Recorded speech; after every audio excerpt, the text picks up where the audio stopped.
Marcus buys a townhouse on a quiet street in Columbus. Priya rents the identical unit 2 doors down and puts every spare dollar into an index fund. Both of them are convinced they just made the smarter financial decision of their life. 20 years later, they sit down, compare notes, and discover they were both partly right and both partly lying to themselves, because neither one of them ran the actual numbers before they signed anything. They ran a feeling. By the end of this video, you'll know exactly which one of them came out ahead, and more importantly, why the answer depends on a detail almost nobody checks before they buy or sign a lease. I'm going to keep this uncomfortably fair to both sides. Marcus and Priya are 31. Same job title, different companies, same $88,000 salary, same city, same $48,000 saved.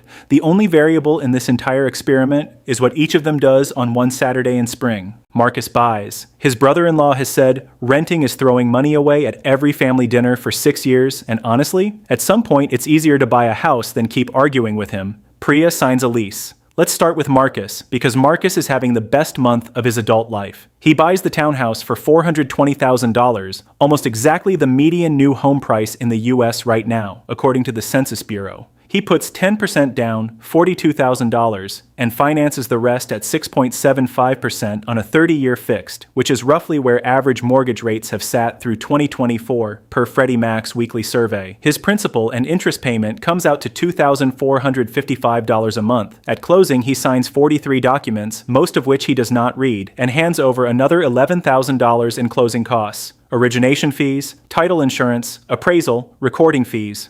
Real estate closing costs typically run 2 to 5% of the loan amount, and on a $378,000 loan, $11,000 lands right in that range. He walks out with a key and a mortgage and a story he will tell at every dinner party for the next year. Priya rents the unit 2 doors down for $1,950 a month. No down payment, no closing costs, no 43 documents. She takes the $42,000 Marcus used as a down payment, adds the $11,000 he spent at closing, and puts the full $53,000 into a total U.S. stock market index fund.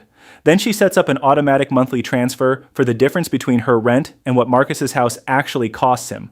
We'll get to that number in a second. And she stops thinking about it. Nobody throws Priya a party for this. She gets a confirmation email from her brokerage. Marcus gets a housewarming. Here's the number Marcus keeps repeating at dinner. His mortgage payment, $2,455. Next to Priya's rent, $1,950. He's paying more, sure, but his money is building equity, and hers is gone forever. Except that comparison is wrong, and it's wrong in a way that matters. The mortgage payment is not what the house cost Marcus. The mortgage payment is the smallest honest piece of it. Property taxes run about 1.1% of home value annually nationwide, according to the Tax Foundation. On Marcus's place, that's roughly $385 a month, and it rises every time the county reassesses. Homeowners insurance averages around $2,300 a year nationally now. Per Bankrate's 2024 data, after a string of years where premiums climbed 20 to 30% in many states due to storm losses. Call it $190 a month. Because Marcus put down less than 20%, he's also paying private mortgage insurance, roughly $140 a month, until he claws his way to 20% equity, which at this rate takes years. Then there's maintenance, the cost nobody budgets for because it doesn't arrive monthly. The standard rule of thumb, used by both HomeAdvisor and most financial planners, is 1 to 2% of the home's value per year. That's $350 to $700 a month, except it never shows up that way. It shows up as a water heater dying in January and a roof that waits exactly until year 14, the average lifespan cited by the National Association of Home Builders, and then costs $9,000 in a single afternoon. Add it up, and Marcus isn't spending $2,455 a month on his house. He's spending closer to $3,510. Priya's true monthly cost, rent plus renter's insurance, which runs about $15 a month, is $1,965. The real gap between them isn't the $505 difference in headline payments. It's $1,545 a month. And every dollar of that gap is landing in Priya's index fund, while Marcus is on the phone with an insurance adjuster. Before you assume Marcus overpaid, here's a quick gut check you can run on your own numbers. The 5% rule, popularized by economist and NYU professor Wharton lecturer's version of it and used widely in personal finance circles. Take the home price, multiply by 5%, divide by 12. On Marcus's $420,000 house, that's $1,750 a month.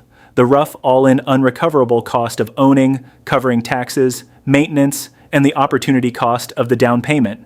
If comparable rent is below that number, renting is mathematically ahead. Above it, buying pulls ahead. Marcus is paying $1,750 to truly own.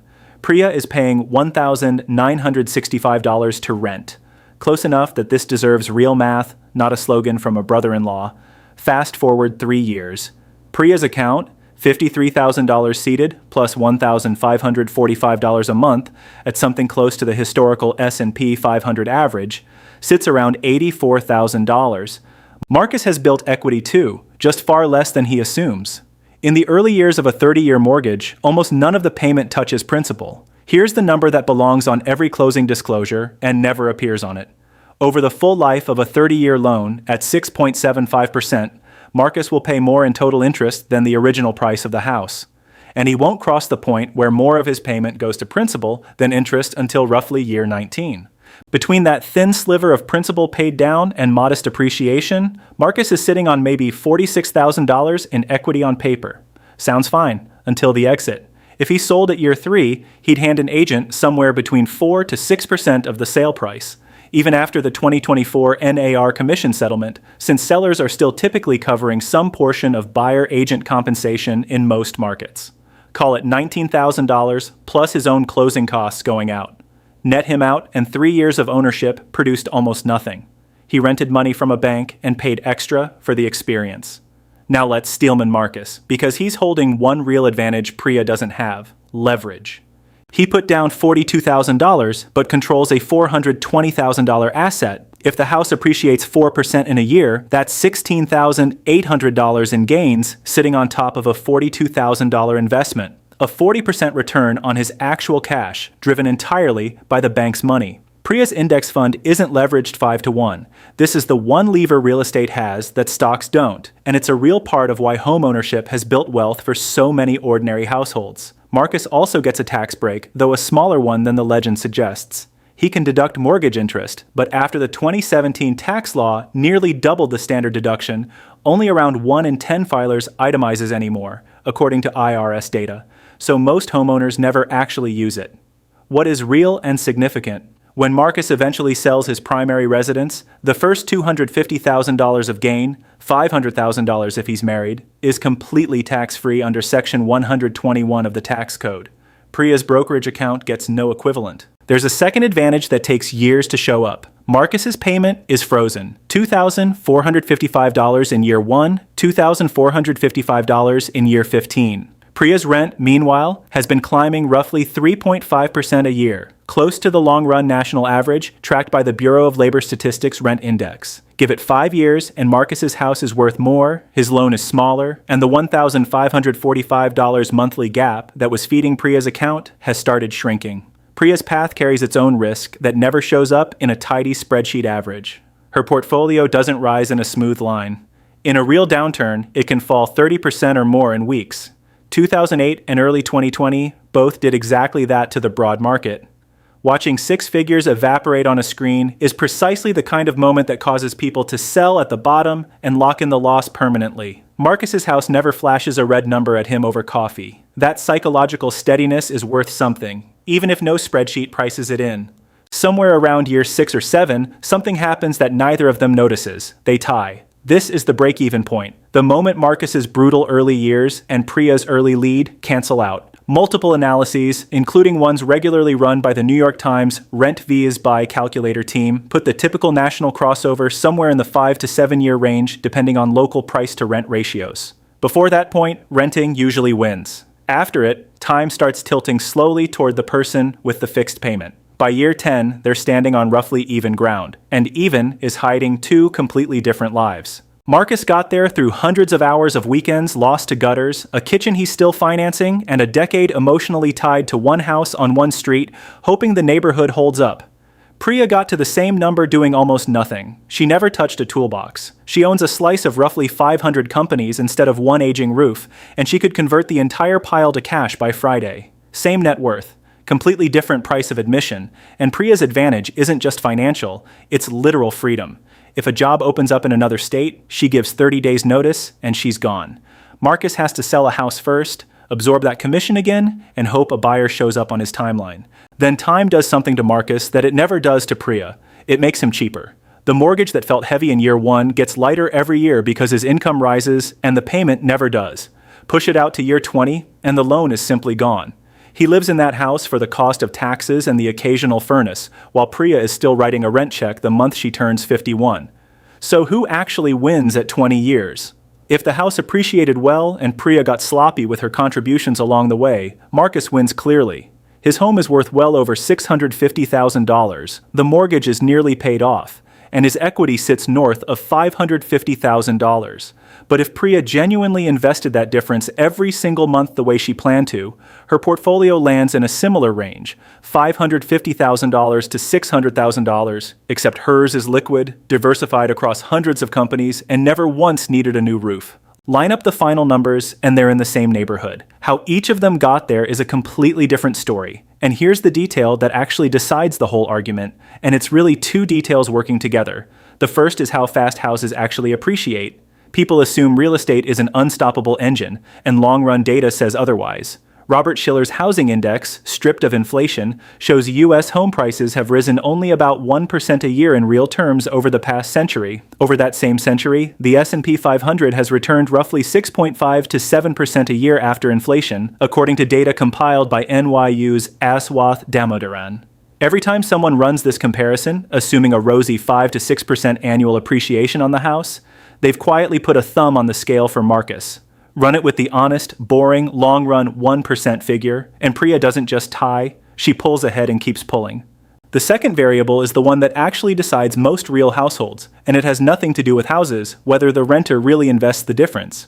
On paper, in plenty of markets, Priya wins clean. In the real world, most renters are not Priya. According to the Federal Reserve's Survey of Consumer Finances, the median renter household holds only a few $1,000s in savings and investments combined. The gap that was supposed to flow into an index fund tends to flow into a nicer car, dinners out, and upgraded apartments instead. That's the buyer's actual secret weapon, and it's almost embarrassingly simple. A mortgage is a forced savings plan you are not allowed to skip. It's a large part of why Federal Reserve data consistently shows homeowner median net worth running dozens of times higher than renter median net worth. Not because houses are magic, but because most people, left to their own discipline, don't save the difference. The bank makes Marcus do it whether he feels like it or not. So here's the honest version, no slogans attached. Renting wins if you'll actually invest the gap every month, if you might move within a few years, or if you live somewhere, prices have detached completely from rents. Cities like San Francisco, or parts of coastal California, where even 30-year math rarely favors buying. Buying wins if you're staying put 7+ years, if rents in your market run high relative to home prices, or, the honest big one, if you already know you won't invest the difference. If that money is going to get spent no matter what you intend, the mortgage will save you from yourself. Here's what Marcus and Priya both actually missed. Not at year 20, on day 1.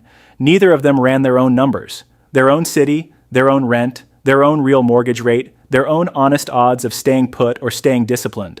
Marcus bought because his brother-in-law had a slogan. Priya rented because a video told her homeowners were suckers. 20 years later, what they each held was a key that cost $9,000 every decade and finally went free the month the loan ended, and a confirmation email that had quietly been compounding the entire time. Both of those worked. Neither one was luck. The real trap was never renting, and it was never buying.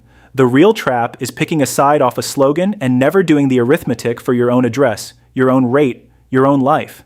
I'm not going to pretend there's a winner here, because there isn't one, and that's the actual point of this video. If you want to know what happens when you do both at once, buy the house and still invest aggressively, that's a different video, and the math might surprise you again. But the next time somebody tells you renting is throwing money away, or that buying is always the smart move, ask them one quiet question. Did you include everything?